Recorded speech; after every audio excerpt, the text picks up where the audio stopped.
You know, as you go through the day and you consume your snacks, your whatever goy slop that the companies told you to eat off those TV commercials, and you walk around, you know, with your semi-productive life, thinking, could things get any weirder? Could they get any worse? Now, thankfully, we live in the United States of America, so that is every day when I turn on the news and I read what's going on, it does get worse.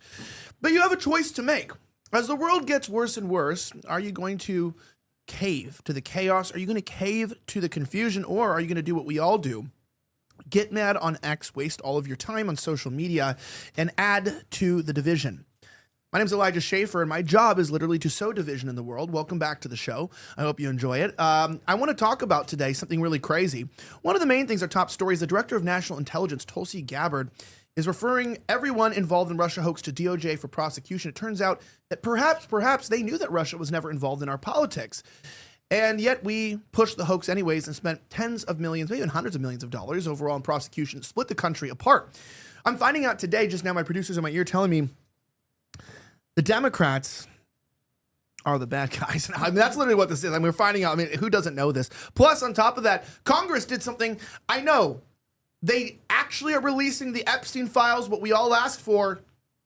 Producers back in my ear, he said, no, wait, they didn't do that. They defunded NPR, which nobody was asking for. But we'll find out if that was a good thing. $9 billion that they're no longer going to be giving. Who knew that getting a overproduced audio-only podcast about why Trump is a racist isn't really something we want to spend our tax dollars on?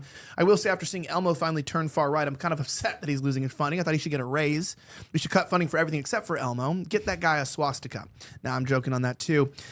It's very bad what Elmo did. We condemn. Additionally, it looks like Colbert's been canceled. I didn't even know he was still on air.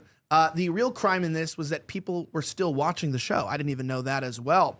And Bitcoin now is so high that one individual spent, I think, just about $54,000 in 2011. He just cashed out for $9.6 billion. So it's not bad for everybody. My name's Elijah Schaefer. It is a Friday night, and I only have my snack. I've got my water as well. Whatever you're drinking in the chat right now, let me know. Do you have a beer? Do you have a water? Do you wish you had a beer, but you're an alcoholic, so you can't drink beer? Or are you on a show, so you can't drink beer because your producer says that you say bad words that will get your videos deleted when you drink while you're live? That's not me, by the way.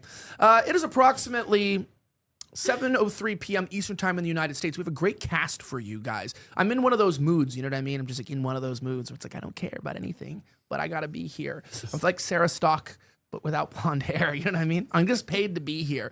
Now, we do have a great show for you guys. Make sure that you sit back, relax, get whatever you need to have a great show. Lube up with your van man. Let's get into it.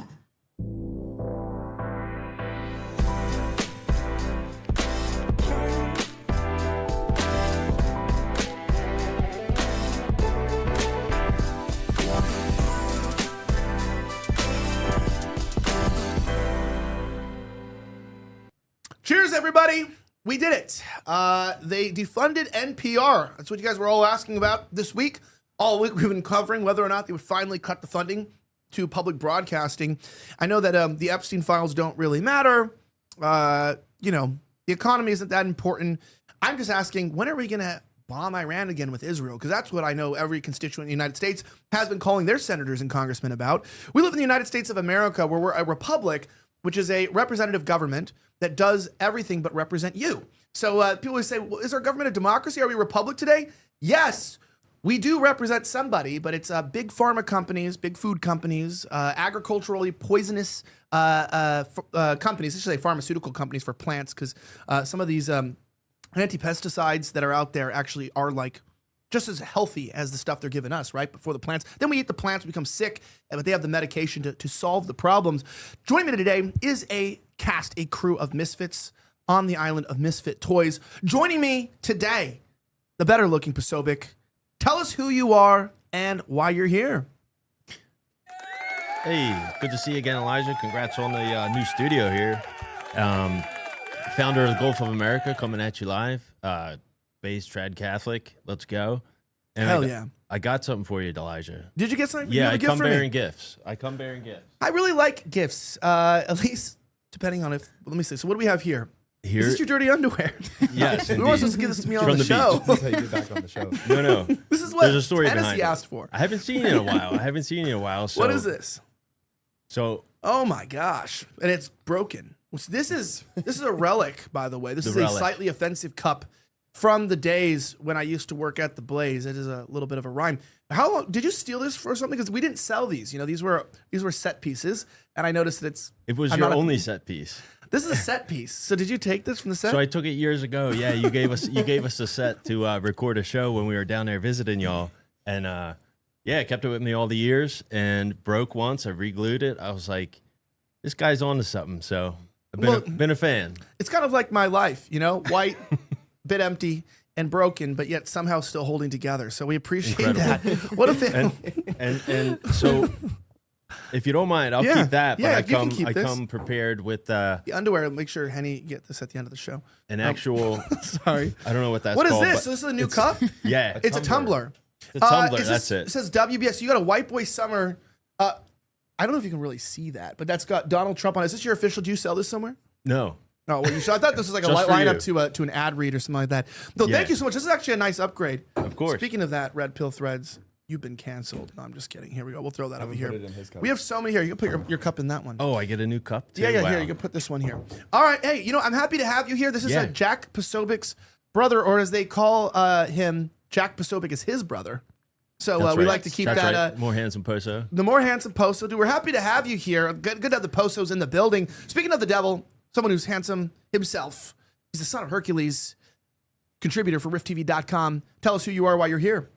There we go. Okay, I thought I was muted. I was worried about that. I'm Braden Sorbo, author of Embrace Masculinity, contributed for The Rift, and jealous that I didn't get a tumbler. I think would be the best way to describe me right in this moment. It is very cool.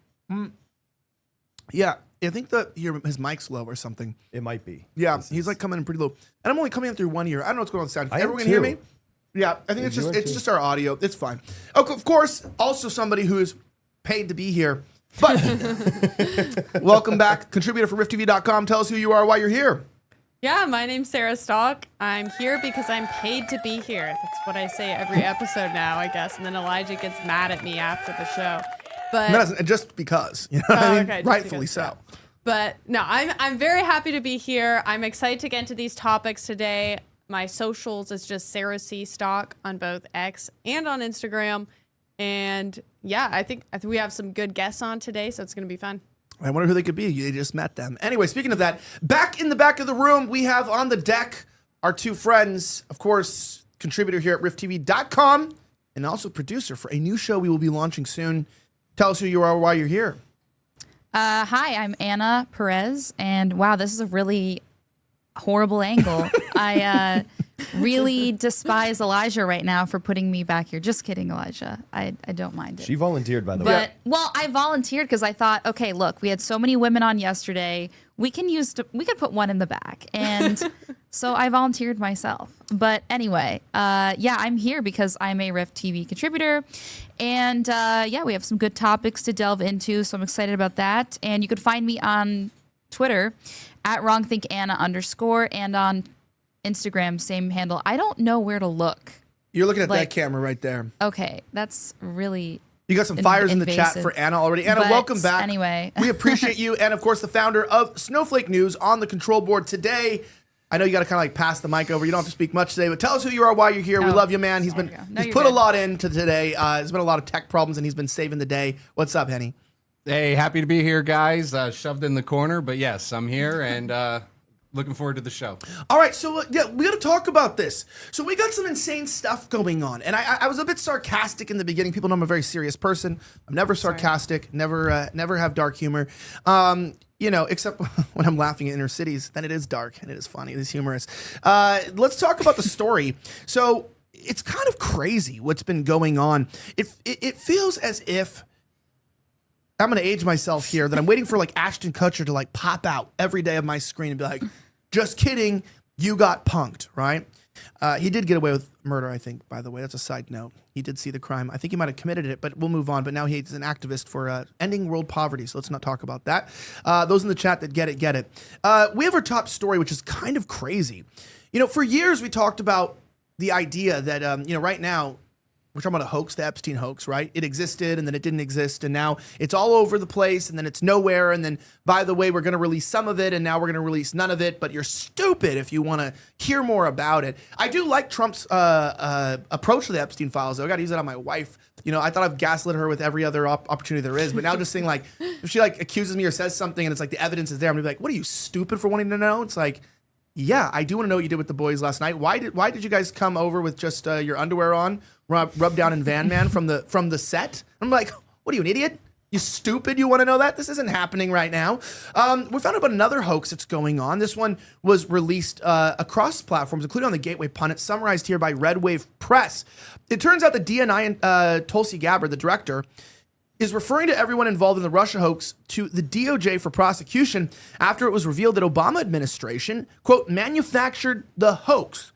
DNI Gabbard wrote on X that their goal was to usurp President Trump and subvert the will of the American people. No matter how powerful, every person involved in this conspiracy must be investigated and prosecuted to the fullest extent of the law. The integrity of our democratic republic depends on it. She was on Fox News telling us about this. Check it out. This is the Will Cain Show, and we begin with a breaking news alert. Fox News Digital exclusively reporting that the Obama administration manufactured and politicized intelligence to create a narrative that the Kremlin was trying to influence the 2016 presidential election. This is the origins of Russia, Russia, Russia. Director of National Intelligence Tulsi Gabbard has just declassified today these documents, laying out this timeline. Prior to 2016 and the election, officials from across the intelligence community assessed Russia lacked the intent and capability to hack U.S. elections. After President Trump's 2016 victory, early intel assessments proved that there was no foreign manipulation. Now, officials tell Fox that intelligence was then manufactured and politicized to be used as the basis for the year-long Mueller probe.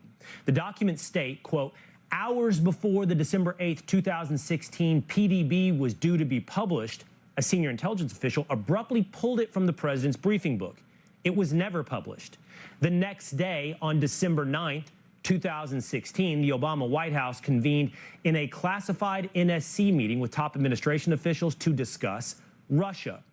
Following the meeting, an email was then sent from then DNI Clapper's executive assistant to the intelligence community officials with the subject line, POTUS tasking on Russia election meddling. Within hours, the intelligence community made a 180-degree pivot and started drafting an intelligence community assessment that directly contradicted assessments from the previous 6 months, manufacturing and amplifying the Russia hoax narrative. This is what DNI Director Gabbard is saying today. There was a treasonous conspiracy in 2016 committed by officials at the highest level of our government. We'll continue to break down the bombshell as it develops.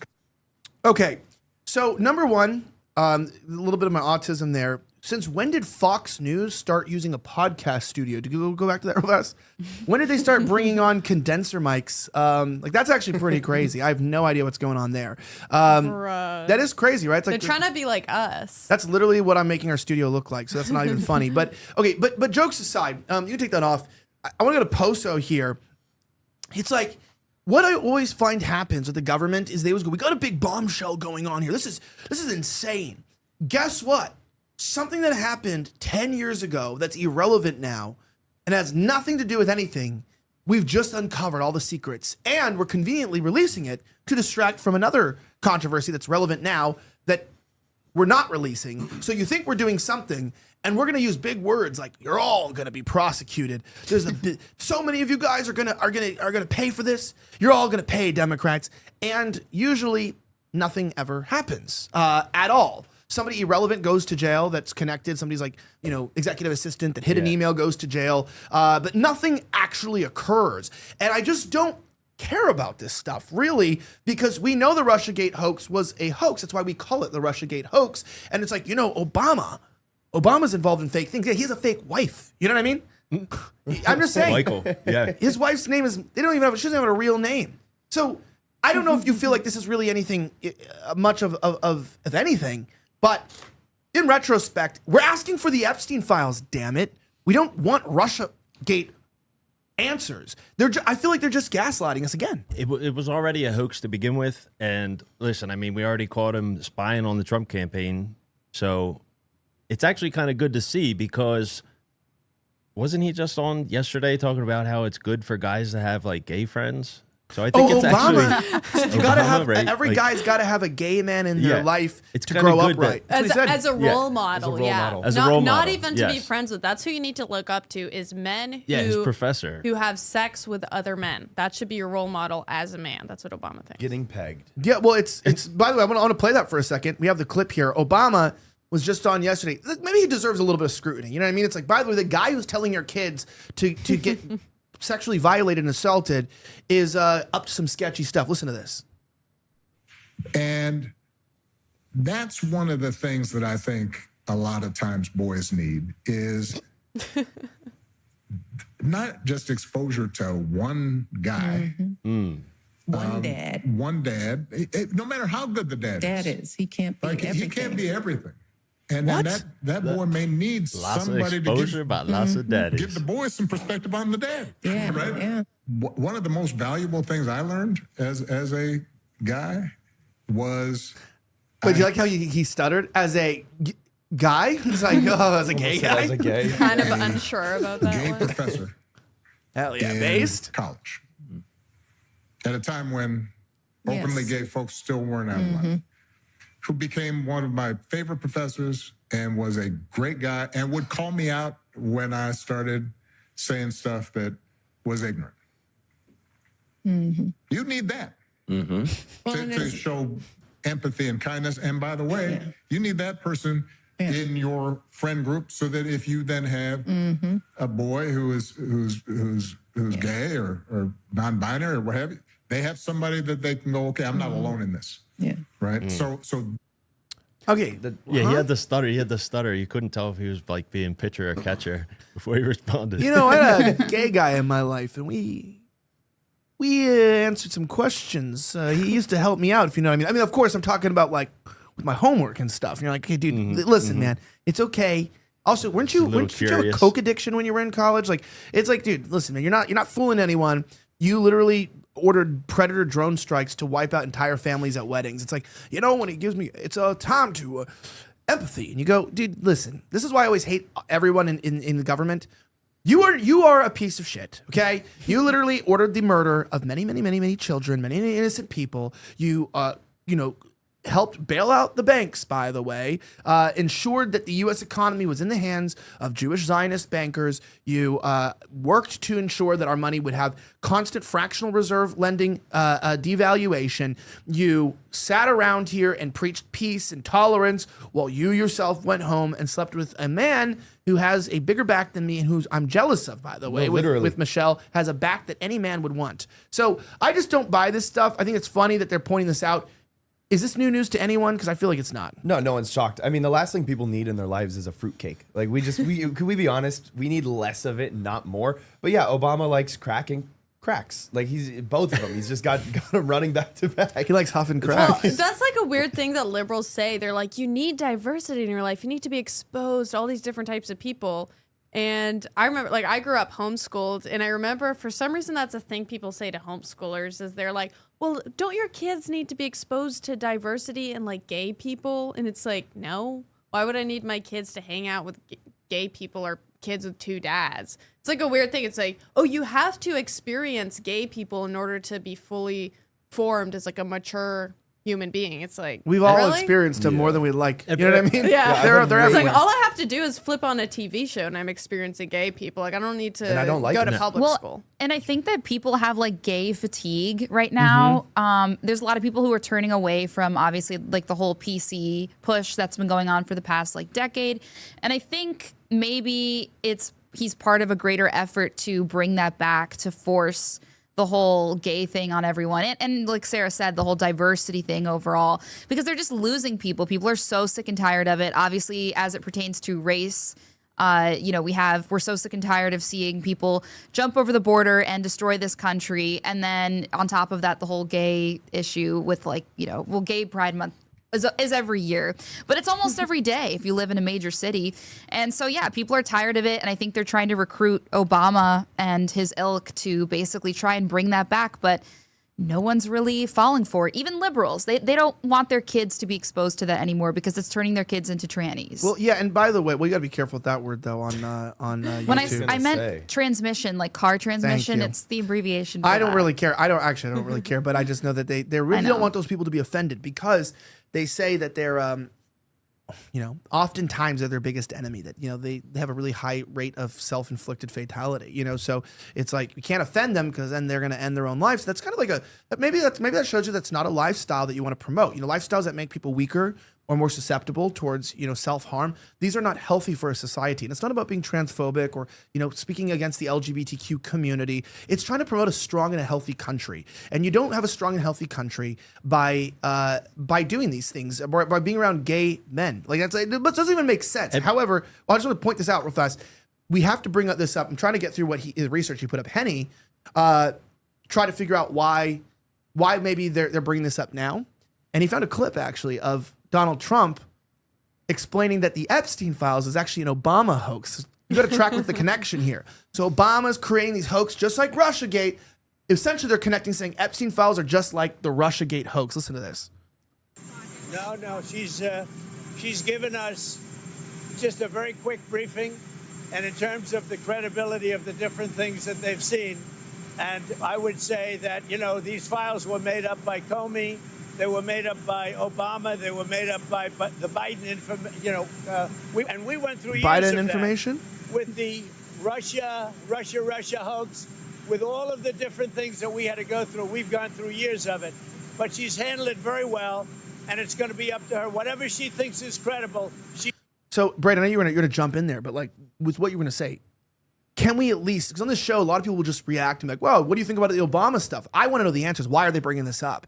And the truth is because they're trying to reinforce this narrative that you don't need to care about the Epstein files, because everyone knows on the right, we went through the Russiagate thing. We all think it's stupid. We all knew it was dumb. And now they're trying to say that you basically, if you want the Epstein files, you're just as dumb as Democrats who wanted the Russia files, the dossier, Steele dossier. Remember that whole thing that Hillary Clinton paid to make up? So it's like, I don't know. To me, it's again, this is disrespectful. It's to remind you as well. Why would I trust Tulsi when Tulsi said several weeks before we bombed Iran that they were not close to getting nuclear weapons?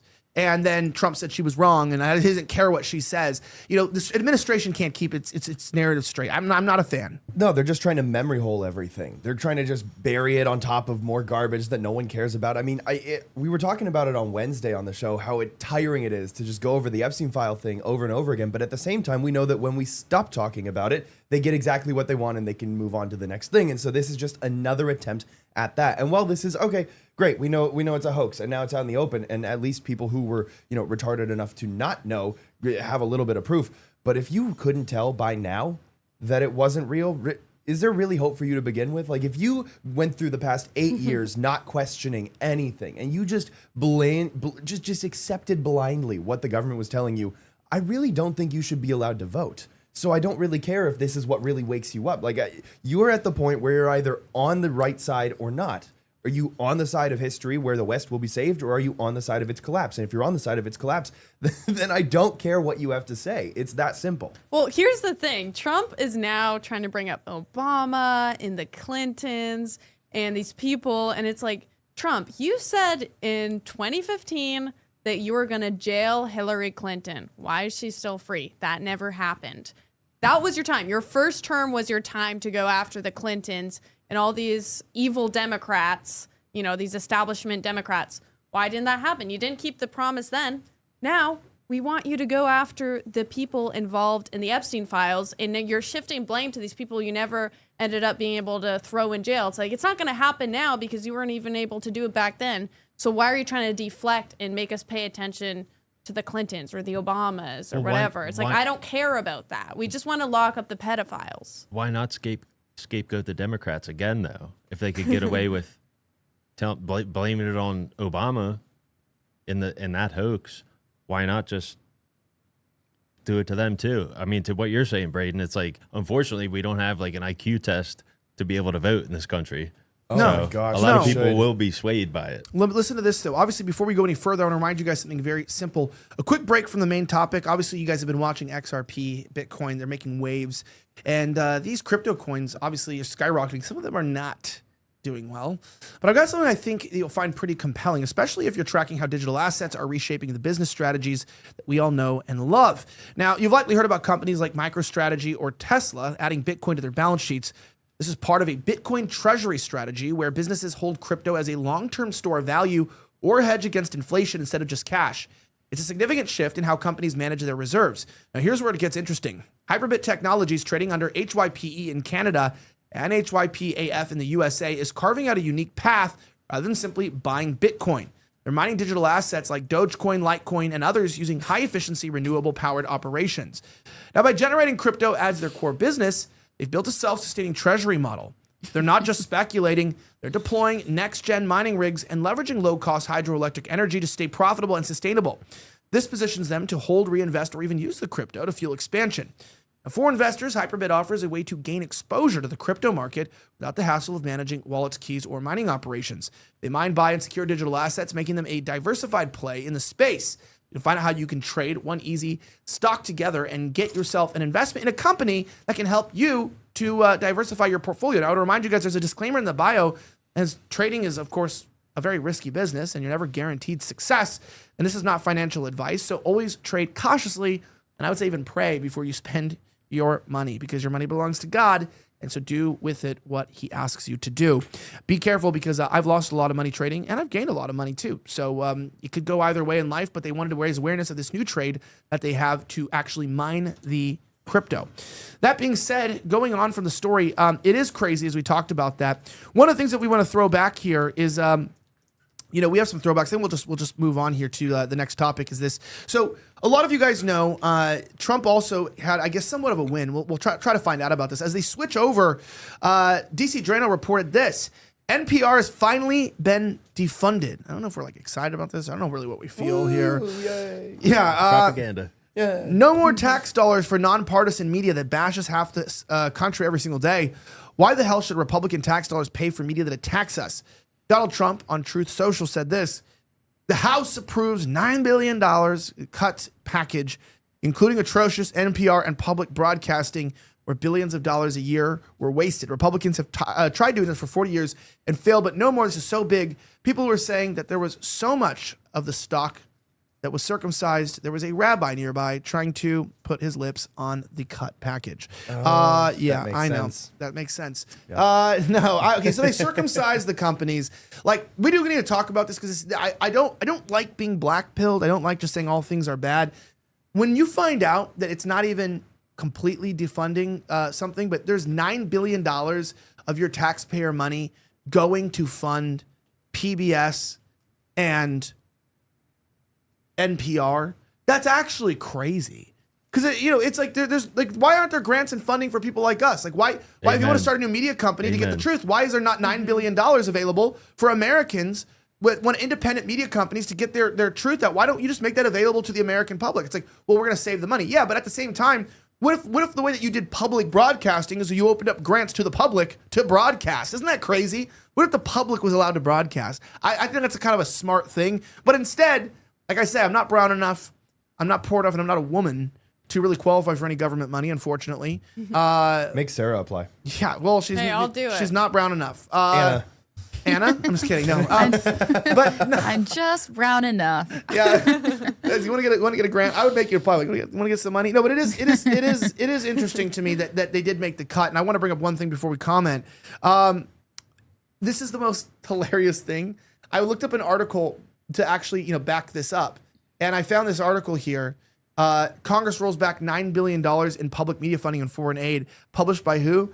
NPR. That's the saddest thing. You're reporting on your own defunding. It's That's so embarrassing. It's like hearing about an abortion from the dismembered fetus. What? No soundboard or anything. That I know, silence I'm was wait. deafening. It's dead in the water. You know what I'm saying? It is ironic. It is ironic. Oh man, I'll comment after that. That was a great place to pick up. it's really interesting because didn't Doge find like $2 trillion and all we got was $9 billion out of it? Yeah. And then all the liberals are mad about it, but this money could be used for, the healthcare that they want so badly. They're like, we have so much money for government healthcare, which is, a dumb idea to begin with. But like you said, you could fund podcasts, you could fund public, things for people as opposed to giving up to these government, funded institutions like NPR and PBS. And I mean, what were they even good for? Because I didn't even think they existed. I will say anymore the one aside thing they Sesame were Street. kind of good for growing up, and I'll date myself on this, is Kids Corner in Philadelphia at WXPN, and it was Kathy O'Connell. But man, I just remember going on there, like, this was before social media and all, and you could call in and like give like a book report. It was a kids show. But still, Kids Corner, they had one of those on Epstein Island too, No, Yeah. it's true. That was the Yeah. whole island. It wasn't just a corner. Well, that's where the kid where the kid hid. I think that was crowdfunded too, right? Yeah, it's well. Listen to this. Here's the facts. Listen to the facts. The House has approved a Trump administration plan to rescind $9 billion in previously allocated funds, including $1.1 billion for the Corporation for Public Broadcasting, a move that cuts all federal support for NPR, PBS, and their member stations at about $7 billion in foreign aid. The vote, 216 to 213, included all but 2 Republicans in favor of the cuts. The bill goes next to President Trump for his signature. Immediately after the vote, NPR CEO Catherine Mayer, who we'll talk about more, issued a statement calling the cut an irreversible loss to the public radio system. She said the effect would be an unwarranted dismantling of beloved local civic institutions and an act of Congress that disregards the public will, to which critics said, public radio system? People are still listening to the radio? No, they didn't say that. It's just like, that's crazy, spending billions of dollars to create radio shows. I think the fact that they don't even know that people listen to podcasts now, although NPR does have a lot of really good podcasts, they're well produced. Unlike the show, meaning they actually have millions of dollars. No, but I'm serious. This show's low budget, and they have millions and millions and millions of dollars. Now I'm finding out it's billions of dollars. And when we talk a little bit about what they've been producing over the years, you'll kind of find out why it's good they're defunded. But then again, dude, they say, right? Hard times create strong men. And maybe Elmo was hacked for the first time, but I'm thinking things are going to get tough over at Sesame Street, and Elmo might become further right wing to restore order. You know what I mean? The Grouch has got a serious chemical addiction. Plus, you have the Cookie Monster. He's got schizophrenia. So it looks a little bit more like LA today than it ever did before. And I think I want my Elmo back. You know what I mean? Yeah, I think the crazy thing, though, about funding media branches like NPR is it's not just that our taxes have to, fund these media organizations that are spouting lies about us, but it's also that that means the media is basically beholden to the government, and they're not going to be able to criticize the government that's currently in power, right? Correct. The media, NPR isn't going to be able to go after Epstein or, say, oh, release the files. Why haven't you guys released the files? How are they able to do that if that's who's giving them money, right? So it just creates this conflict of interest. So I think it's good. I don't think the government should be funding any media outlets. I know in Canada, all of the major media outlets receive billions of dollars from the government, and they literally wouldn't be able to stay afloat if it weren't Australia for that. too. Yeah. SBS, ABC. Yeah. How is it 2025 though, and we're just coming around to defunding radio? Who That's a even good listens, I know, question. who even who listens listens to to Yeah. radio? even listens Billions to of the dollars to radio? radio. I mean, Just credit to boomers, Rush probably. Limbaugh and Jack's on AM radio now. AM's cool, but I never go on FM radio and expect to listen AM's to more Well, based and than the internet. Well, it makes you kind Right. of wonder, what else are we funding that boomers are just not aware nobody uses anymore? The government just is so invested in obsolete concepts because that's how the government operates. They're very slow. They don't hire the most in-touch people. There's the joke that, of course, the government is full of DMV employees. I think that is true to some extent. I think obviously there's, more powerful people at the top, if you know what I mean, a very specific group of people who control everything. So it's not really necessarily exactly that way. But yeah, I do think there is just the government is just so slow to do those things because we should have defunded that a long time ago. What the hell? Who seriously sits there? Well, I guess I've been in some Ubers where they actually listen to NPR. Yeah, But those are brown people, browns and Yeah. blacks who aren't aware that no, that's not actually what we listen to. Well, I was going to say anymore. real fast. I want to play this because I know that the government, United States government, is defunding NPR, but not all radio and TV stations are being defunded from their government sponsorship. Is Sesame Street NPR? That's We can't PBS. Okay. But I was going to say this. So the United defund States is Sesame defunding, but Israeli-sponsored networks are still running. We have this clip here from Fox News. It's like Israeli state media. Listen to this. Congressman Brandon Gill has a little bit more to weigh in. Looking at the history of NPR, remember, this is an institution that deliberately chose not to cover the Hunter Biden laptop story because, in their own words, it was nothing but a distraction. What did they do instead? They ran articles about genderqueer dinosaurs, about how civility is racist, and about fat phobia. I don't think that serves the public interest for the American people. I don't think that these institutions should exist to begin with at all, and I certainly don't think that hardworking tax dollars should go to pay for them. So we're finally going to defund them tonight and get this done. We're going to get a bill to the president's desk. Right, and this gives us more money to send to Israel. That's what I was excited about. There's more money. That's what sucks, because this guy, Brandon Gill, I see his tweets all the time. It's super based on immigration and on Christianity, and I'm like, wow, this is awesome. Yep. And then he's just like the biggest Zionist ever. It's like, can we please just have someone who's on our side, you know? Pretty sure he got like $14,000 from AIPAC, Yeah. and that's all it took. It only took like a little guy, bit though. of cash. I'm going to defend Brandon and say this. Brandon's tried his best, and I'm going to say that, and I'm going to take the wins where I can have it. Like, you know, he didn't take a lot of money from AIPAC. I don't think it's good that he took money from AIPAC. I think you got to call him out for that. You know, I don't know if we've been even proven that, but he's the only person I know that's speaking out against legal immigration in the government, at the very least. Not illegal, legal immigration. So I'll take the win there. That's what I was saying. He's based on that. Yeah. I'll take the win, but also we do have to remind our politicians, can you just stop taking money from AIPAC? Like, that's like come on. Can we this is 2025. We're defunding the radio and taking money from AIPAC. Why? Anyway, I have a little bit more on this. I just wanted to look at remember this, in case you wanted to know, this is the CEO of NPR here. This is her. No, this is like so funny. That's the CEO of NPR wearing a Biden hat. Oh my gosh. And a mask. Okay, so that's also a little bit of what you're going on. You can take that off for a second. I have another clip from her as well. I don't know if you remember how absolutely insane this was at a TEDx event. She said this. This is a small clip, but remember this? I think our reverence for the truth might have become a bit of a distraction that is preventing us from finding consensus and getting important things done.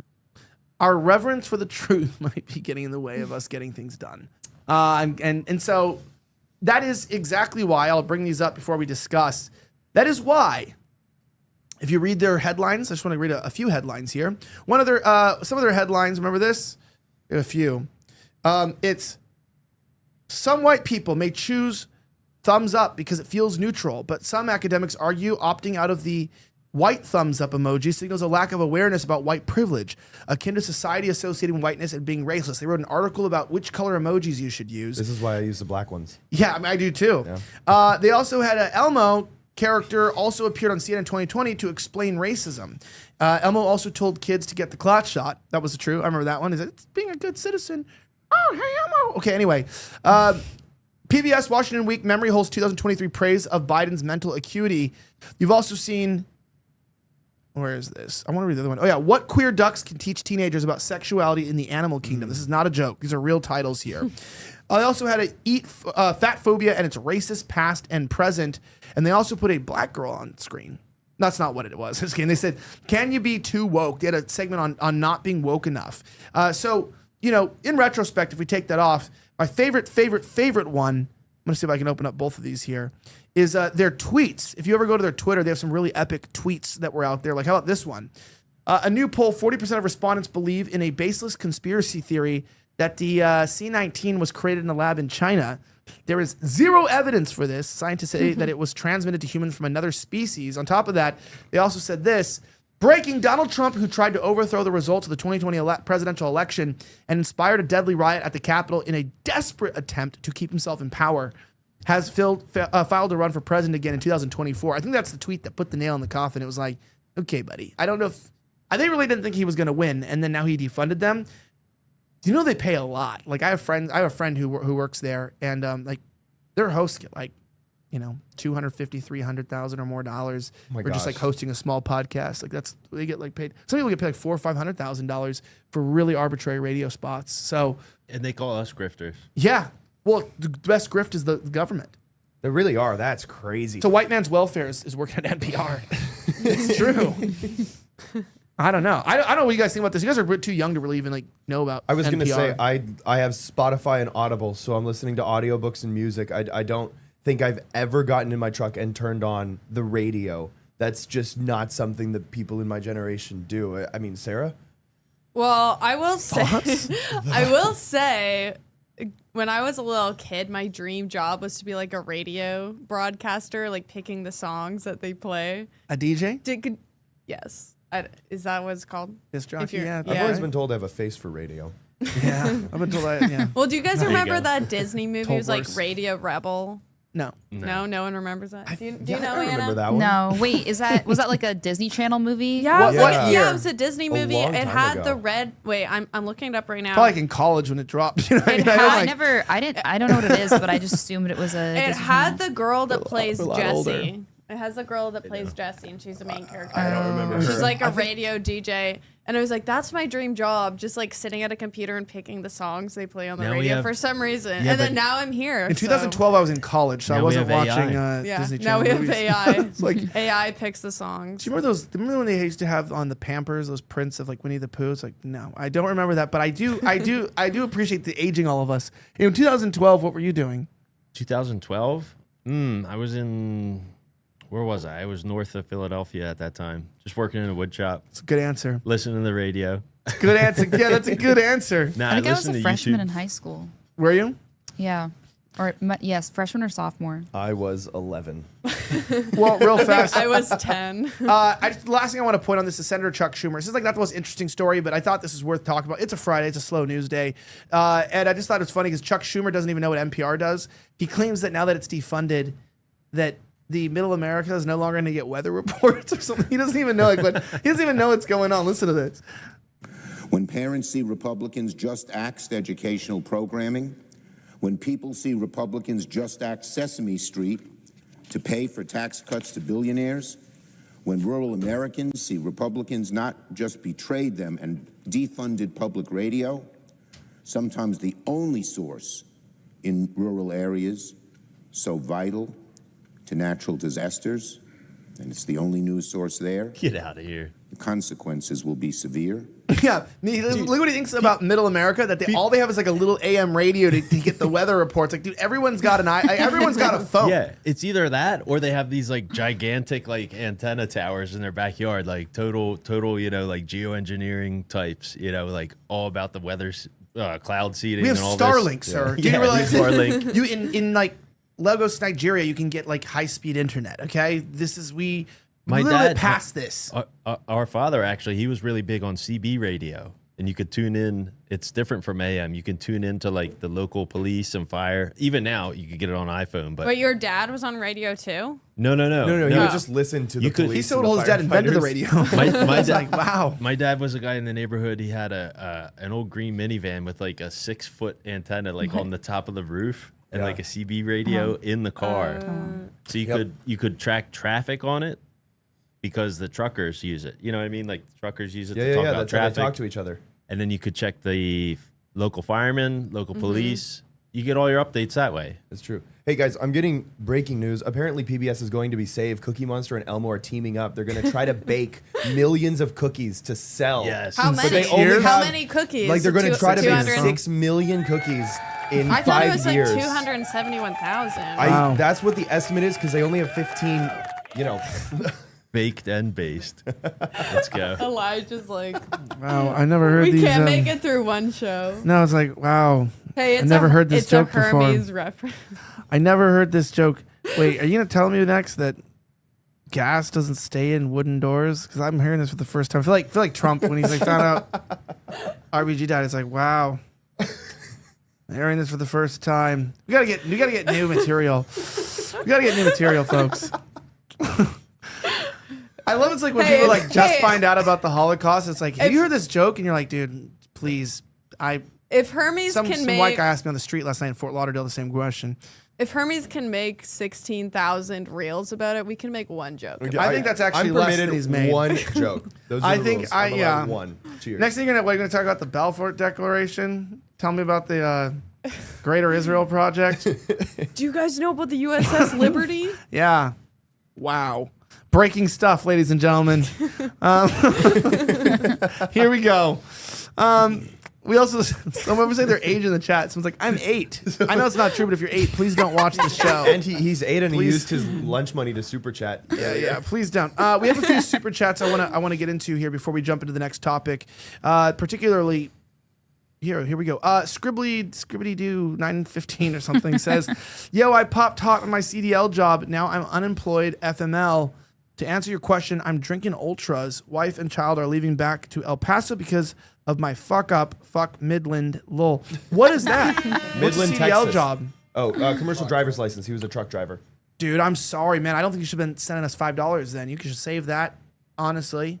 Being unemployed is tough, and I know that. And honestly, I want to remind you, too, with the guys, I'm going to give you some love here. Sometimes you just fuck up in life, you know what I mean? No matter, like, sometimes you just don't make the right decisions, and you just do the wrong thing. And sometimes you just, like, have to pay the consequences.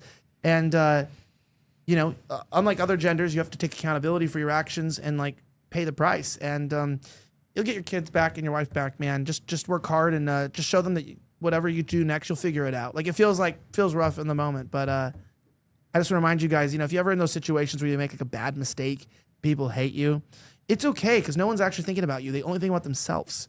And nobody hates you. They hate themselves. And most people that have good lives don't think about other people. They think about what they need to get done every day. So you can just move on with your life. And let me know if you need any help, man, at any point. You know my email. That being said, Finch Pack, it's at $5. Get an air horn for that one. Said Anna looking real fertile with a fire. Oh my gosh, I never. Why did we need to read that? I thought it was going to say fire, but it had a fire emoji, but it read fertile. Okay. Well, yeah. I mean, I guess the angle of this camera can really show that. But I have the headphones on, so that's good. It's like, what an angle. Switch the camera. Randall Flag said, "Wow, Elijah, South Florida real estate is so expensive. You had to stuff Anna and Hennessy into a closet. What were their offenses to land them in the penalty box?" Wait, somebody called it the cuck box. Everyone always says they're in a closet. So before I actually came to the studio and I just watched the show, I legitimately thought there was just like a closet that you put Mike in. Well, we actually the joke comes from the fact that Slightly Offensive did start in an actual storage closet in Blaze. That's what they gave me for a studio. It's not a joke. It was like junk. It was just junk in there, and I had to turn it into a studio. There was no room in the sound stages. They didn't give me a sound stage. It was like actually kind of crazy. So I remodeled it myself and turned it into a nice studio. So that's the joke of we're in a closet. And then when I moved to the United States, it was loud in my apartment, so I did the show out of my actual walk-in closet. And there was like clothes all around me to soundproof it. So for like 3 months, I just did Slightly Offensive out of a closet, and that was all the joke of like, we should never leave the closet. You know what I mean? That's what Obama's going to the grave in the closet. I got to say, I respect that. He's been doing his show in the closet for like 57 years, so that's pretty good. That being said, also, MV4 Vendetta said $5 for the air horn. Said, look, they have us talking in circles about their crimes instead of taking action. They are all on the same team putting on a reality show. We need okay, well, I'm not allowed to call for violence against the government, but he is. So I'll just leave it there. You know what I mean? I mean, I'll say I'm condemning that, but he is doing that. We have to, because you literally are just like not allowed to call for violence on broadcasts. I'm just being clarified. And just because I have to condemn things on the internet doesn't mean I don't understand where you're coming from. It's more or less just like it's against the law to call for violence on the internet. Yes. It's not a cuck box thing. I mean, it's like we just can't do that. All right, let's continue on into our things. Don't forget, guys, that we are on YouTube as well now. We are on YouTube and we are on Rumble, so we appreciate you guys watching every single Monday through Friday at 7 p.m. Eastern time. It is a new show, but it's a new time. We're rebuilding an audience from the ground up, but we appreciate you guys tuning in, as even on days like today where it's just a slow news day, like everyone's sick and tired of it. You know what I mean? I'm going to tell you this. Go get drunk. Just log off. No, don't do it, guys. Just go drink, go chug a couple beers. Go to the gym and go lift weights, and then read your Bible. Yes. Smoke a cigar. I like what Brayden said. While you're reading your Bible, and then when you're done for the few chapters, go get drunk, guys. Chug a couple beers. Hey, it's summer. It's white boy summer. Let's go. Come on. You can read your Bible, and then go chug a couple beers. Honestly, it's one of those days where it's just like, come on, man. We tried, Brayden. We tried. All right. I just Tried saw to be a another good check. I influence. just saw another check. Skibbity Toilet 915 said, my HR told me to go to substance abuse program and to return with, oh my gosh, and to return with proof. Now they're not answering their phone. I delivered diesel to the oil fields and volunteer for storm duty. Thanks, dog. $50. Okay, so maybe you're not doing so poorly here. Let's get a round of applause. Let's get some confetti. Let's go.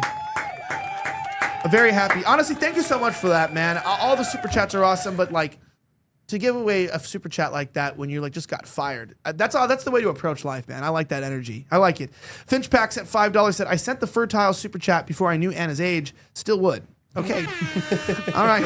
Yeah. To be clear, I'm not that old. I don't know why that. Yeah. I'm 28. I just turned 28 actually. Last time I was on the show. All right. So. Oh, really? Yeah. Let's get some music going Wait. here for a second. We have one last super chat. not You last. didn't say it was your birthday. What does it? No, I mean, well, I'm not going to be like, everybody, it's my birthday. Let's sell. Like, that's weird. I mean, if you're past I a would certain have age, gotten you you shouldn't a say present that. and a cake. I didn't know that either. It was last month that I was on. Oh, okay. Oh, So, not this. Okay. Yeah, like it was June when I was on. Well, hey, that's actually good. See, this is why people like Anna, because she doesn't make it about herself. I told Anna that. I was like, Anna's like one of the only people I know who could make it about herself, but she doesn't. She's what were you saying earlier? It's like one of the boy energies where it's just like hanging out. I just chill, chilling, you know. hanging out, having a cigar energy on air. But I will say this, yeah, so it's chill. She's like, it was her birthday. Honestly, it was just Earl's birthday, and we like put up like racist memes about him. So you know what I mean? That was great. People turn him into like an autistic guy. With the I Hail the Austrian Painter t-shirts and a Sonorad staff. But happy birthday to you. 21 years old, Anna. We're very, very happy Thank for that. you. That's, what a blessing. Dark Chris at $4.99 sent nothing. He just sent it to go. And then, by the way, if we can get the music, last super chat here. I think it's the top left or right or something like that. I think, where is it? There you go. Shot on Braden, please. What? No, not me. Not me. Shot on Why are Braden. we going to me? $100. This is not okay. Ladies and gentlemen. Why have I just from become Billy a slut for the Haynes. show? Braden, I got your book. Can you sign it next time I visit the studio? Keep up the fight. Shirt off, please. Damn it. He bought your Literally book. a request. Here we go. Ugh. This makes me feel like a stripper, dude. And I have no pump or anything. I haven't eaten all day. Wait, hold on. Oh, but then he moves the mic. He's like, well, if I'm gonna do this. all right, put it away. Thank you, Billy. Thank you guys for the super Appreciate chats. Dude, you were just telling me dance moves. I didn't know. It was there too. That is my specialty dancing. It was like in sync. I with do the, with the bachelorette music. parties, and you know. Really? Yeah. By the way, they said we demand Hennessy on camera. Hennessy, let's get you on for a second with the mic. Weighing in on this with the NPR stuff, I know that no, Henny's not had a long day. He's had a long week. He's had a long life, but he's had a long week. Henny, talking a little bit about what you're doing. And no, we're all in the same room, by the way. There's no like closets and stuff like that. The producers are in the same room as we are in. But weighing in on all of this stuff. I mean, first of all, shout out to all the super chatters, but NPR and these people being defunded. I mean, you grew up rough too. I grew up low income and rough, and I did watch some PBS growing up when I went over a friend's house who had a TV. Of course, we never had one, but. Do you think this is going to cause any problems? Like realistically, like let's not take the Republican approach. Just like, yeah, it's good. It's like, is this hurting anyone? You think? Do you think there's any downsides to this? I don't know if there's any downside to it. You know, they pretty much a lot of the stuff that they're teaching the children nowadays on these channels is terrible. It's brainwashing the kids, just kind of going more towards an agenda. So it is sad because I don't want Elmo to go. I feel like he's finally waking up and he's joining our side. But I'm happy to see them leave. Dude, yeah, it's true. By the way, someone said, Floored Patriot in the chat said, whoever requested that, I hate you. The shirtless moment. It's $100 super chat. It's totally inappropriate, but it's okay. Going along, I want to talk a little bit about this next story, which is actually crazy. So, I don't know if we can see this. Mike Huckabee actually is the ambassador to Israel. I don't know if did you guys see this? We're going to talk about this. Before we jump into that, I want to remind you guys two things. Don't forget, by the way, that we are sponsored by an amazing company called Red Pill Threads, redpillthreads.com. You can see some of the shirts here. Braden's got one on. I got one on here. Check this on. Check this out. Let's see if we can go there. Boom, boom, boom. The one I just took off. Hey, I have King mine Baldwin. on too. You have yours on? Yep. And what does that say? Deus Vault. Oh, that's cool. Okay, so you have that, and you have your mug, right? Yeah, V for Vendetta. That's a pretty good one. And he's got a little red pill in his They're hand. good guys. They donate proceed to charity every month. Yeah, I they like do. them. Redpillthreads.com has amazing t-shirts, by the way, that that don't just show a political statement. They are meant to offend people. I mean, I genuinely think so. Considering the fact that like their models are like Lily Gaddis and Hermes, it is interesting here when you see their shirts. They're not just like lame t-shirts. If you bring this up, they're like Christian themed. They're about like destroying pedophiles. They're about, you know, funny meme humor. Like, is that like Jesus with a gun? I don't know if that's I have that Christian shirt. nationalists. I don't know what I think about that, but it exists. I wear that dancing. People love it. I thought this one was great too. Charlie and Ben on the Beavis and Butthead, you know, t-shirt. I don't know. That's like, I like them, but you know. And then you got Love Daniel that Penny one. with the laser eyes. These are like really, really offensive but awesome t-shirts. Why we love them. And I love this too. This t-shirt of Hollywood. It's all of them. I like that Bohemian Grove one. I never seen that one. The one on the right next to is all Bohemian of them. Grove Campground, That's Summer cool. Country. Check these out. You can use our promo code RIFT for 10% off at redpillthreads.com. REDPILLTHREADS.com. Promo code RIFT for 10% off. All right. I want to get into this. So check this out. AF Post reports U.S. Ambassador to Israel Mike Huckabee threatened to publicly accuse Israel of discriminating against Christian groups. So what the controversy here is, and this is going to be shocking to you guys, but apparently Israel was denying visas to Christian groups, trying to avoid groups who were promoting Jesus Christ, which is like kind of crazy. They're pointing to a deliberate pattern of denying tourist visas to evangelical missionaries. Interior Minister Moshe Arbel privately responded to Mike Huckabee's observation by denying the discrimination and criticizing him for deviating from, quote, working norms and not acting in mutual trust with the Jewish state. Mike Huckabee, who, by the way, you know, was pro-Israel. He's an evangelical Christian. I think he might be Baptist. Shocker. Hardcore. And he finds out that Israel is denying Christian missionaries their tourist visas because they didn't want them to proselytize Jewish people. So you go, wait a second. What? You're telling me that they don't like Christians coming to their country? I was told the opposite at a Turning Point conference recently. They said they loved us. And I forgot that us means our tourist dollars. That's so weird because Christians are like the biggest supporters of Israel in America. So it's like, wait, that's weird. So we're supporting them and they don't support us? Yeah. What's up with that? Speaking of that, Ian, what happened to him? Has he been on the internet recently, Ian Carroll? Maybe I've just haven't missed seen it him. out. I haven't seen anyone. him. Yeah, where'd he go? That's a good question. They got him. Ian Carroll explains why They got Christians him. are duped, though. A lot of Christians are duped. And I don't want to bring this up. You know, a lot of Christians are duped to think that the modern nation state of Israel is God's chosen people, that the promise to Jesus Christ is actually to them. And that's a very sad mockery of the cross of Christ, because if those who believe on Jesus Christ are not only saved, but if you're not his chosen, if you're not his beloved, and it's those people that mock Jesus, then what is the power of the cross? I'm gonna think about that. What is the power of the cross? What is the power of Jesus' death and resurrection if joining into one body, into one church, if somehow there's somebody that's ethnically better than you? Now, these are the same people who will remind you that white supremacy is horrible, that white ethno-states are bad, that white people winning their own country is horrible, and that Christians shouldn't be nationalists. We shouldn't have Christian nationalism. We'll talk about how there should be an ethno-religious state called Israel today, and those are God's people. Ian Carroll explains how this deception happened. Listen. Do you guys know about the Schofield Bible? This is breaking news too, by the way. Here's a rabbit hole for all of us. In the early 1900s, right around when the Federal Reserve was founded and the Balfour Declaration happened, right at that exact same time, the Rothschild family hired this dude, this pastor in the Deep South. He made a new version of the Bible called the Schofield Bible. He wrote this new Bible that has all these new interpretations of the text. So they didn't change. Jewish influence. Yes, literally. That's where Judeo-Christianity kind of came from. And the idea that Israel is this modern Israel thing is the Israel of the Bible. It came from that Bible. And the Schofield Bible was funded by the Rothschild family. And then it was pushed because they owned the publisher that publishes like all the books. I think it was Oxford Press. And so they had the deals that they could make to get that Bible into all the mega churches across whole denominations of Christianity. And so that was when Christianity got kind of Jewified. Do you guys know about the Schofield Bible? Check. Oh, 1, boy. 2. All right. Oh, boy. I think it got fact-checked, by the way. It said, according to Schofield, the money to edit his annotated Bible came from Alan Ball and John T. Peary, wealthy men from New York, both members of the Plymouth Brethren Dispensationalist group, along with Arno Gabeline, who introduced them to Schofield. So that doesn't really help me. Someone named Gabeline.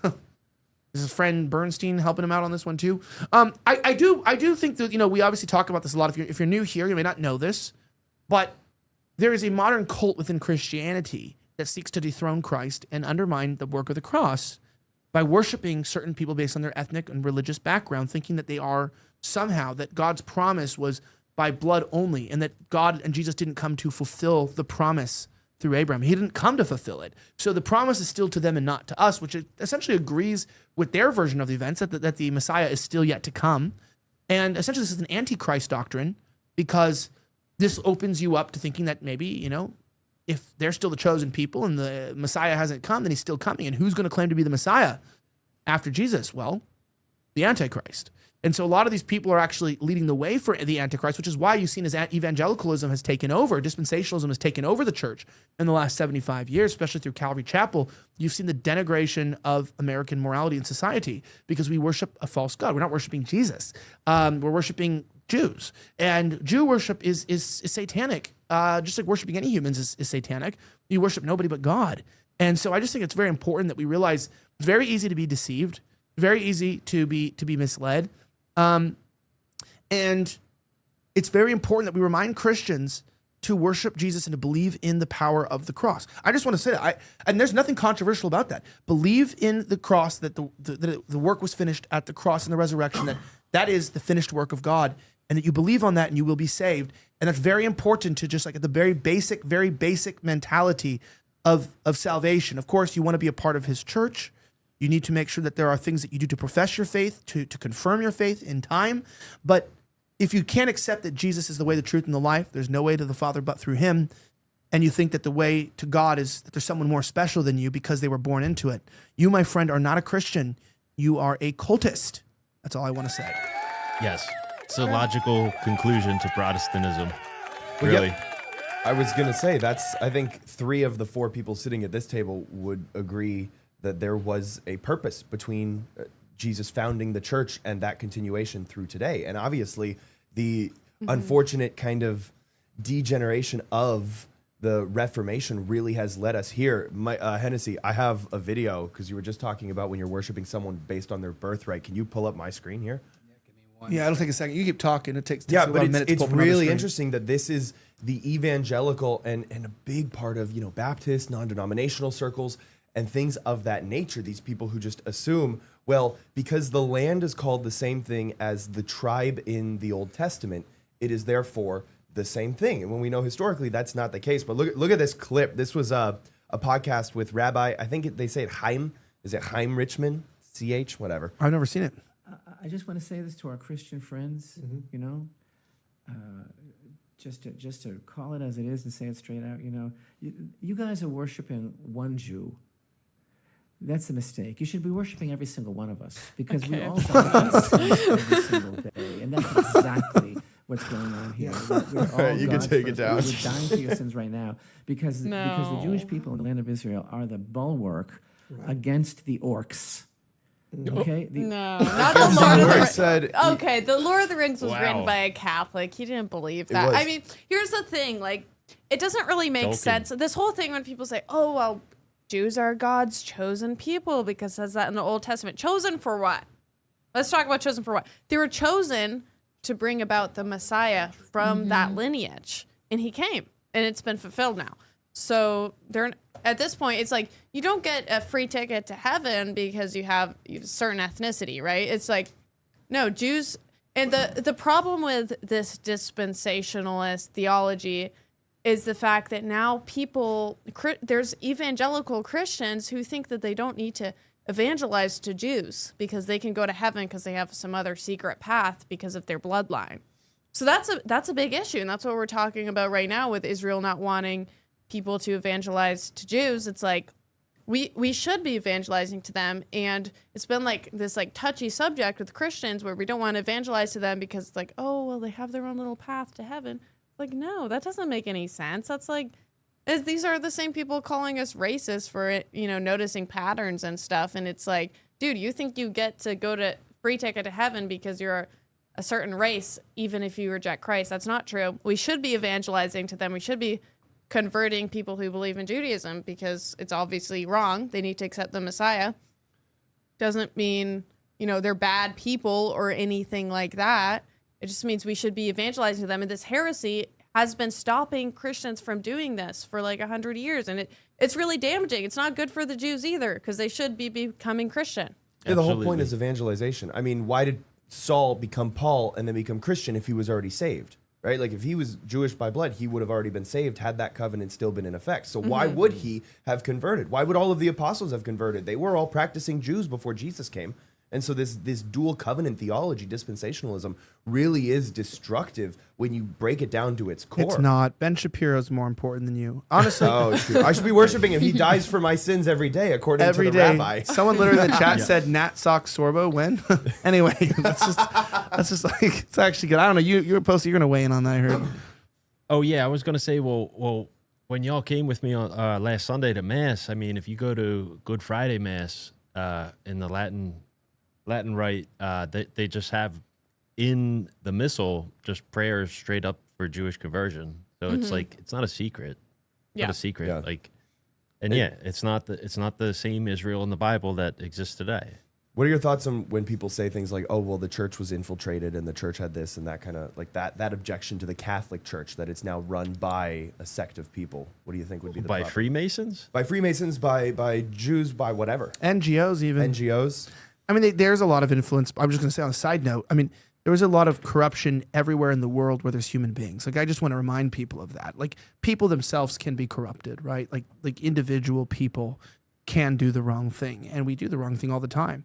But I do think that sometimes people just want to write off entire churches and organizations. Just a side note, because they'll find a situation, they'll write it off, and it does get a little bit tiring. In the same way, I think, Catholics write off Orthodox write off Catholics, and Protestants, and it is rather remarkable. Like, they'll sit at a table and both tell me that their church is the true church. I've had this here. We're doing another debate with Protestants, and I have them all tell me, convincingly, and they all have really good points of criticism. Wait, what church are Protestants talking about though? When they're like, my church is Protestant mainline denomination. So Presbyterian, we're mostly Presbyterian or First Lutheranism. Baptist Church headed by No, First Baptist is evangelical. Pastor Bob. That's evangelical. Yeah, it'd be a lot of the high church So guys. it would be Anglican, Presbyterian, Lutheran, Episcopalian. Anglican is crazy because you're just Yeah. like, actually, yeah, my church is right. We're like Catholics, but we believe in divorce. It's like, dude, let's be for real. You just founded a church on wanting to get divorced. Your church isn't real.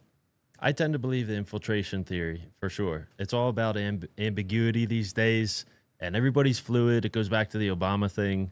Like, you got to have some gay friends to get the full spectrum and be a well-rounded person. And, we have to have some of this. We can't be so dogmatic these days. And got to let everybody in, be inclusive. Yeah, but infiltration to the point of doctrinally changing things, or infiltration to the point of some bad people got in charge, but not enough to change the dogmas of the church, I think is the difference that a lot of people would have, is where, you and I could say, oh, well, maybe there has been some infiltration and some people got in that were a little bit high. Like, you have the bishop or the cardinal up in Oregon, who's not a great guy. Is it James something? You know who I'm talking about? He's like super pro LGBT, hosts all that stuff. Like, just last week you're talking about? I mean, he's been around for a while, but I'm saying, like, stuff like that. It's like the Republican Francis, committee chairhead or something. I don't know, getting head in the chair. You look at crazy. You look at Pope They're all gay. Benedict, and then how Francis came to be voted in, and everything that happened through him, right? Well, but that's what I'm saying. But I'm saying anything from changing the doctrine of the church, because Francis didn't make any dogmatic papal declarations, right? So he could have done some things that maybe changed a little bit. But I'm saying in terms of infiltration, I would consider infiltration something that rocked the church to the core, that fundamentally changed something, and that's not what has happened, because obviously that was what Jesus said wouldn't happen. You can't be so black and white in the church, That's or what I'm even saying. the government. Yeah. It's a slow, subtle change. But I'm saying, because the church was promised to never falter, isn't it logical to reason that even if there is infiltration, even if there is bad people within the church, just like there was Judas, part of the 12 apostles, we have that assurance that nothing will fundamentally be shaken to the point where the doctrine is changed, because that would invalidate all of Christianity. Yeah, of course. Well, the doctrine has been changed universally, but they've changed it back. That's what not being shaken is like. Corruption comes and seeps in, but for the most part, reformers, and I don't mean necessarily Protestant reformers, have done a very, very good job by the power of God about taking away some of the heresies that do pop up from time to time. I mean, even Catholicism I'm talking about with Anglicanism even, being nationalized, right, with the state, with the Queen. It is an interesting, idea of things being nationalized. Even the Catholic Church being nationalized with the Roman Empire, you do have corruptions that come in, especially when like you will see, like should the church have been by the sword, requiring people to convert or die? Like that's not necessarily something I think the Bible teaches or preaches. That is a nationalistic idea that some people agree with. But to this day, I mean, does the Catholic Church requiring you to be killed if you don't join the church? No, I don't think they should be requiring people to die. I don't think that non-Christian people should be invited into our country. Is a whole other question. I don't think Islamic countries should be openly invited to immigrate here, etc. But I do believe that the heresies that do creep in some of them have stayed, and I do believe that there is a work of the devil in every institution to kill, steal, and destroy. That's what he says. He's the author of confusion, right? He's the father of lies. These are all biblical annotations that explain who he is. And so, what I also think is important too is that, the devil is beautiful, like he's an angel of light, or at least can give the appearance. I think in his heart, he's of darkness. But the devil was Lucifer himself, if we want to give him his name. He's not omniscient. He's not omnipotent. And he's definitely not God. And he comes down and the key thing is he wants to get people, not necessarily, they don't have to deny God. They have to just follow and worship something else, right? And so I think a lot of people in the church, he pulls them aside with narcissism, power, money, and people end up using those as motivations, and they end up drawing people aside. And Paul even warned about that in I don't know how to pronounce the name because they're like Greek names in the New Testament, and I'm really bad with pronunciations. But he has a few names in there. We talked about some of these people were among us, but like they're teaching a false doctrine. They're not of us. They were never of us. I think that's the key phrase there. It's like they actually, even though they left, they were never of us. So these heresies, it's like technically they were a part of the church, but they actually never were. Is my point. Like they come and go, and then God gives the power, the strength, and gives men boldness to remove them. They fight, they destroy, and remove them, and they bring it back to a purity. That's why I even think that the Protestant reformers had really good intentions, and I don't think some of them even wanted to leave the Catholic Church. I think there was a lot of political issues there. I think the truth of the matter is the papacy corrupt? I mean, the Orthodox believe that, the Protestants believe that, I guess the Catholics, some of them believe that I speak to, but I mean, I guess only God knows. Only God knows, right? So the Catholic view of what you're saying is that the catechism is not corrupt. The catechism is true. The church dogma is true. But popes can say things that are wrong when they're not speaking with papal infallibility, right? Yeah. So not everything they say is church dogma. They can say whatever. And most of the times they don't really speak with that. So I think people who are Catholic, and I was Protestant before, so I got that confused. I thought that everything that a pope said or that a priest said meant that it's church dogma. That's not the case. It takes a lot for something to become church dogma. And if you are a Catholic, then you believe that the church dogma is infallible, right? Because you believe that the Catholic Church is the true church. One of the reasons I like coming on these shows too is because arguably a lot of podcasters these days have larger audiences than priests themselves. So you want to take in like who your audience is and whether they even take the time to look into the catechism or look into the church, what the doctrine is, what the dogma is in the first place. Mm-hmm. Or if they're just like ripping on like today's news or tomorrow's news or what the Pope said and what this group of people are saying. So I don't know. I don't think, let's see, when was the last time the dogma was actually changed? I think it was the Immaculate Conception. It's been a long time. Yeah, that's what I'm saying. So if we're talking, so if we're talking like, infiltration, like sure, there have been bad people. By the way, someone put it in the comments. It's Father James Martin. Oh, James Martin. Okay. Yeah, we're talking about. Yeah. But like, so that's my point is infiltration, bad people within the church, but without actually changing fundamental doctrines within the church doesn't negate its power. And so it's like, okay, yeah, you could choose to listen to him, but he's objectively wrong going against what the catechism teaches. Taylor Marshall's written a whole book about this. Yes. I'm sure you know Kevin. I think we all can universally agree here, before we switch the topics here, that there is only one true church, and it is the Church of Jesus Christ of Latter-day Saints. So, okay, so sorry, Kai. Kai mentioned the Kai shout out. So, okay, but going back to the topic, we close out. I just remind you, Tucker brought up a very important question when he interviewed Catholic priest, I believe. Is it Catholic priest? Or is it Orthodox? I don't know. I guess we're looking here with the outfit. I don't think that's an Orthodox. Catholics always look like they're going to funerals. Orthodox always look like they're going onto the set of Lord of the Rings. You know what I mean? It's like it is. It's like true, yeah. I feel like we're gonna go like storm Gondor or something like that and bring it back to the kingdom or something. It's like what it seems, you know. We're going to weddings, not funerals. I know, but I love it. I love the garb, nice fashion, bruh. Check this out. If you wake up in the morning and decide that your Christian faith requires you to support a foreign government blowing up churches and killing Christians, I think you've lost the thread. Just to end on this, if you had a message for Christian leaders in the United States, whether in government or in churches or just citizens who care about the religion and their fellow Christians, what would it be? It would be to remind them that when the state of Israel was created, it was not created on an empty land. It was created on a land that had millions of indigenous Palestinians there, including Palestinian Christians. And that state they support, that state they celebrated as a fulfillment of prophecy and a sign of God's faith to the Jewish people. For it to become a state, hundreds of thousands of Palestinians, including Palestinian Christians, were forced to leave and have never returned. Churches were closed. A friend of mine did a research and counted more than 30 churches that were closed when Israel was created because Palestinians were expelled from the land. Our numbers continue to be in decline. So we're pleading that come and listen, come and talk to us. And my message to Christian leaders right now is there is a very, very brutal war taking place in Gaza, a war that I've described using the word genocide, because it's a war that has used even starvation as a mean. And fellow Christians are suffering because of that war. It's time that Christian leaders recognize that wars is not the way, whether in Iraq, in Afghanistan, in Libya. When will we learn that war does not help? When will we take Jesus' words seriously about being peacemakers, about being merciful? There must be other ways.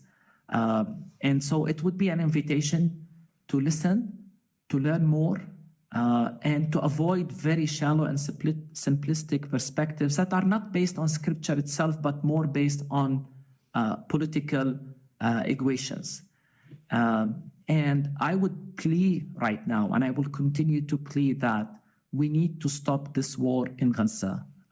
It's killing many, many children, women, innocent lives. It has to stop. There must be other ways. And as a follower of Christ, we have to pursue the path of peace and justice. And we have to avoid simplistic polarizations, good and evil. Come and listen, come and understand what's happening. And I plead as a Christian pastor from Bethlehem, I plead that you come and listen. Yeah, you know, we're just laughing a little bit how like priests are always a little bit chunky, but I do know that. I mean, and look, and I get it because I kind of want to remind people like the people giving off the appearance that like they've got it all together. It's just a total lie. Like I've been around long enough. The people that I know that have tried to give off the appearance of being the holier than thous always have the biggest secrets. It's really, really, really like there are people who are actually pretty holy, but they don't give off the vibe. Like they'll be humble about it. So you can be holy, but holiness must be paired with humility, right? And I think that's like the key thing. So like there are people that I know that know the most about Christianity and God are typically the most humble about it. Like, and people that come across like they know more. As I went to seminary, went to school, and there was always those kids that would like debate you on everything. Like you just be like, you know, I'm gonna pray, and then like you just say something really simple, and it'd be like, that's not how you pray. Like, oh, okay, dude, I'm about to fucking kill you. And like, you're not supposed to curse. Well, yeah, I know, but you should be more worried for your life. I will say though, back to what you were saying before about everyone saying they're the one true church. To be fair, most Protestants do not, like, no Protestants really say that. Like, even the most trad Presbyterians, they don't claim to be the one true church. They just say... They literally do. No, they don't. The number one Presbyterian podcast literally says that. They all say, oh, we're all part of the body of Christ. They're all basically liberals with it, because that's the whole point of being a Protestant, is that you're liberal with it. And you say, as long as you get baptized, or as long as you, quote-unquote, accept Jesus into your heart, whatever that means, you're part of the body of Christ. We're all the same, whatever. You listen That's to usually what you hear. Presbyterian podcasts? No, I was just going to say because you just told me no, but I listen to Presbyterian podcasts and they Who? believe cross-politic.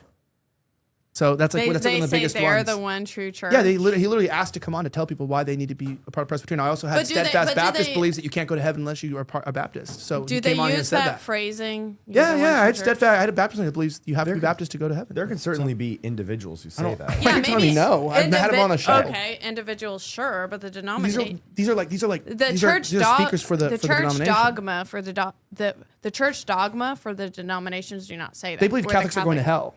Yeah, individuals. No. church The dogma official does not say position is that Catholics are not Christians. Yeah, the official that is- Protestant position is Catholics are That's not a Christians. huge They're not saved. official Protestant position. Protestants don't believe Catholics are saved. They don't. That's why they always say Christians and Catholics. They believe it's a false religion completely. Yeah, that's the official Protestant position. There's no such thing as an official Protestant position. There is, because there's original Reformation. What does that even mean? Like the official Protestant No, position? There's no official Protestant This is dogma can we get a, because can we get it's a round of not applause? a church. Thank God. What are you talking Sarah about? Stock said it, ladies and gentlemen. What do you 21-year-old e-girl has stated that there is no positions of the Protestant church. No, therefore because there there's is none. no such thing as the Protestant Hey, church. round of It's not applause. an institution. Let's go. Yeah. Whenever there's an official statement, they just solved make it. a new church. She solved Yeah, it. exactly. Okay, rest my case. Oh, Elijah. So what's the official Protestant church? What? Lutheran, technically. Okay, so you're talking Being about the the first Lutheran church, one. but that's not the Protestant church because they argue with the rest of the Protestant So denominations. no, so on the dogma of Protestantism, there are like 5 mainline Protestant Oh, denominations that have the agreement. so where's the dogma of Protestantism? The dogma is the Reformation. It's his original thesis, and That's the not, yes, that's it is. not a dogma. There's no institution of Protestantism. That's the whole point of it. It's Protestant just churches are they are institutions. It's just splintering denominations. There's no one dogma for Protestantism like there is the Catholic Church.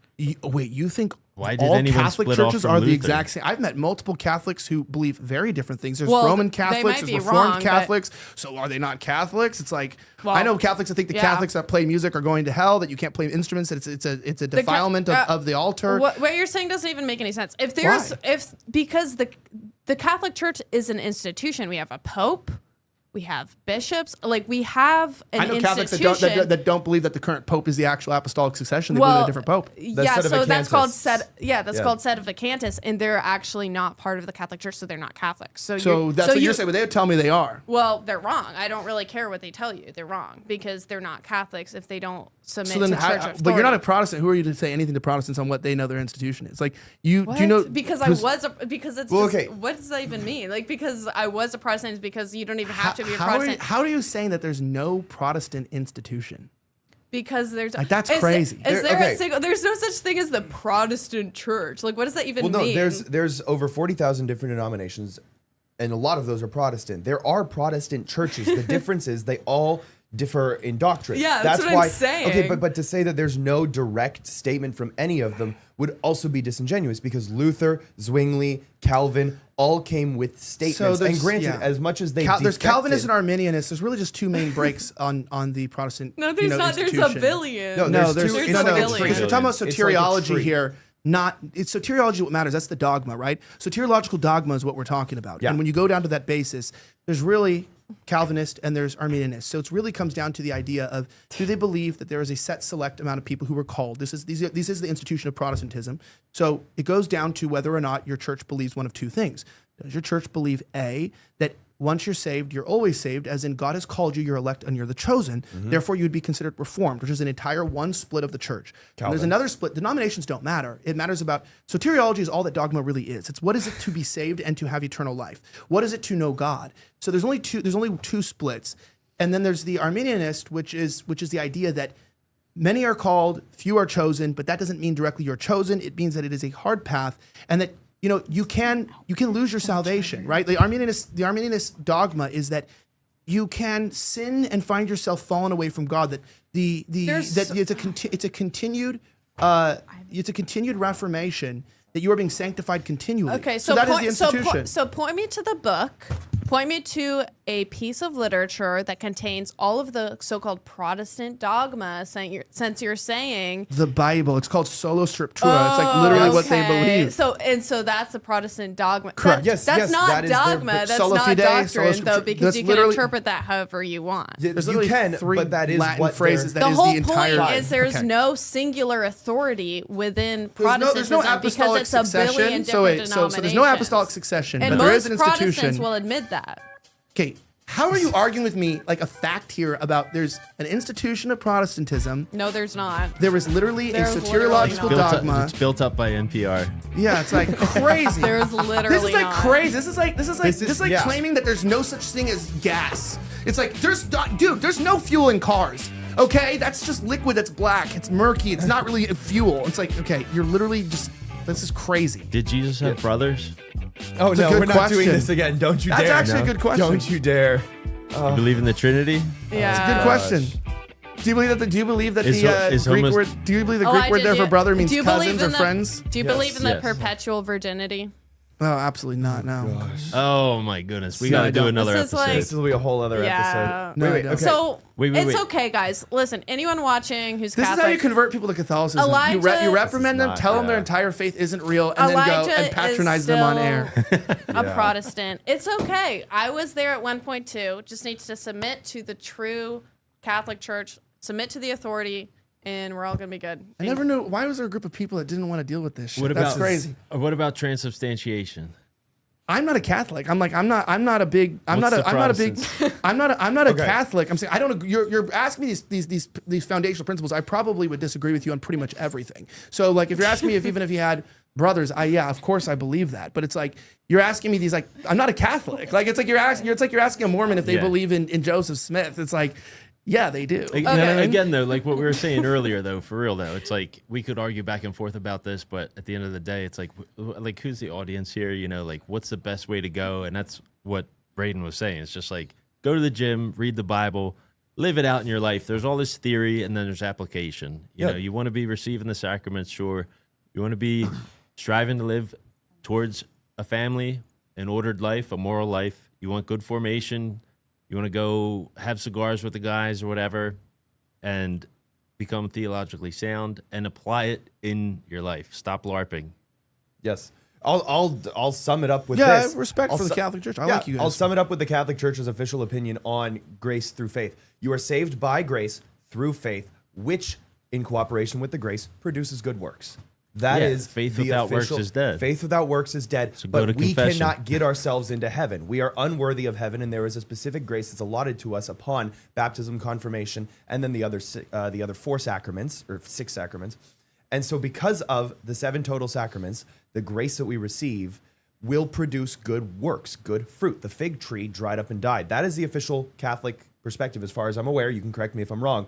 But to your point, I will say the Protestant idea is, and what you're saying where it doesn't have an official dogma or doctrine, I get it. I do. And also, it's not a 'Cause good way it's to true. but it's not a good way to evangelize. Well, I'm You not cannot trying to reach- evangelize. I'm just refuting But his if you're point because just- it made no but- sense. But you also were think- wrong as well. So if all you're doing is going to argue on the air, that's not going to win anyone over. I'm not trying to. I just want to make sure no one watching gets the Sarah wrong started idea. it. She started it. Anna's making so many good I don't points for want women right anyone now. watching Yeah, to- Anna is making all of the good points, but it doesn't Listen, make I anyone don't want care you 'cause either. I don't really care because I don't want anyone I was gonna say watching to something like come 20 away minutes from ago, it. but Oh. no, that's cool. No, I'm not like. No, we're past that point, so I just no. Can we all agree on that homosexuality isn't real? Yes. Yeah, that that's we can agree true. on. What was I gonna say? Honestly, I forgot. I'm not even gonna lie. Like I don't even know. Well, hey, I do evangelize to Elijah. I gave him my apologetics booklet on the Marian doctrines. So. Ooh. Okay. Nice. Yeah. W. Anna.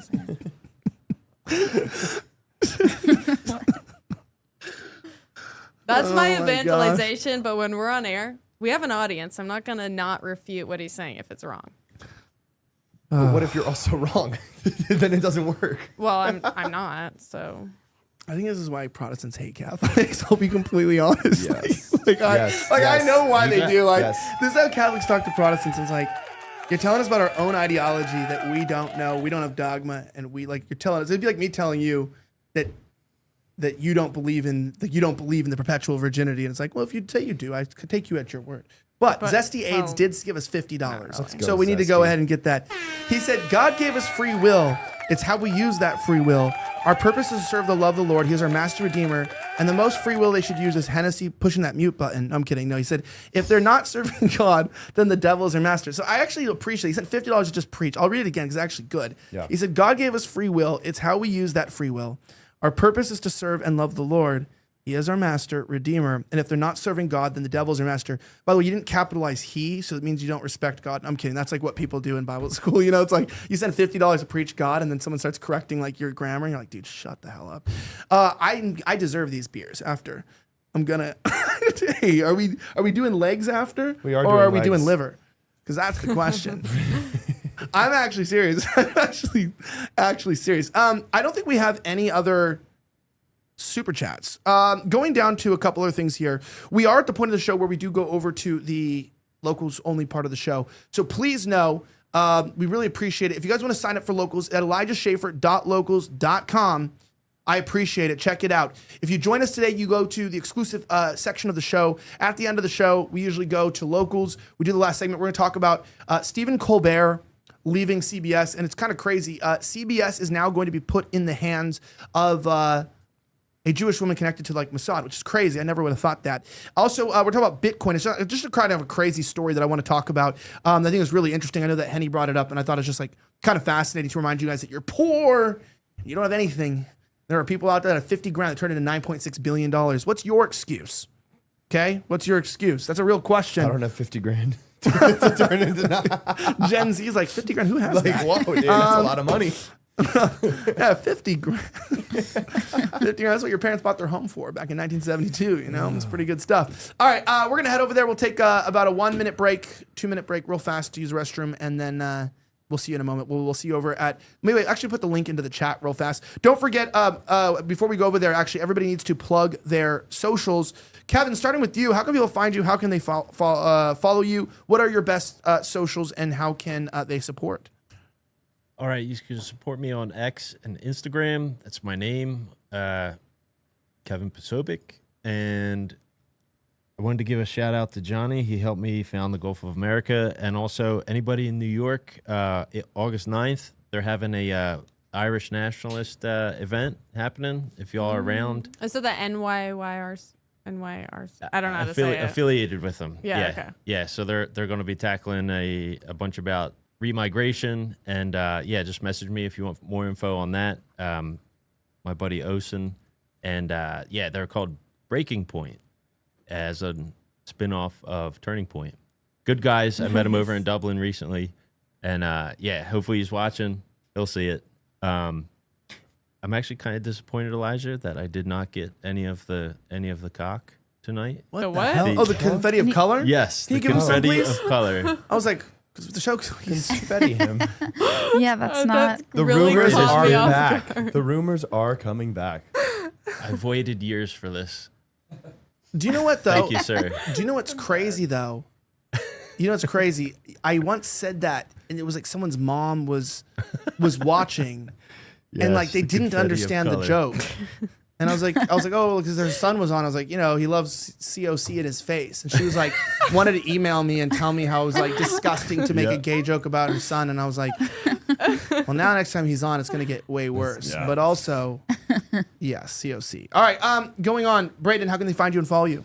You can go to Braden Sorbo on any and all social platforms. That is the best ways. Twitter, Facebook, Instagram. I mean, I don't know who uses Facebook. And if you want to pick up the book, sorbostudios.com, Embrace Masculinity, Lifting Men Up in a World That Pushes Them Down. And that's all I got for you. Go ahead, Sarah. Yes, go. Everyone go. My name's Sarah Stock. You can find me on Sarah C. Stock on both X and on Instagram.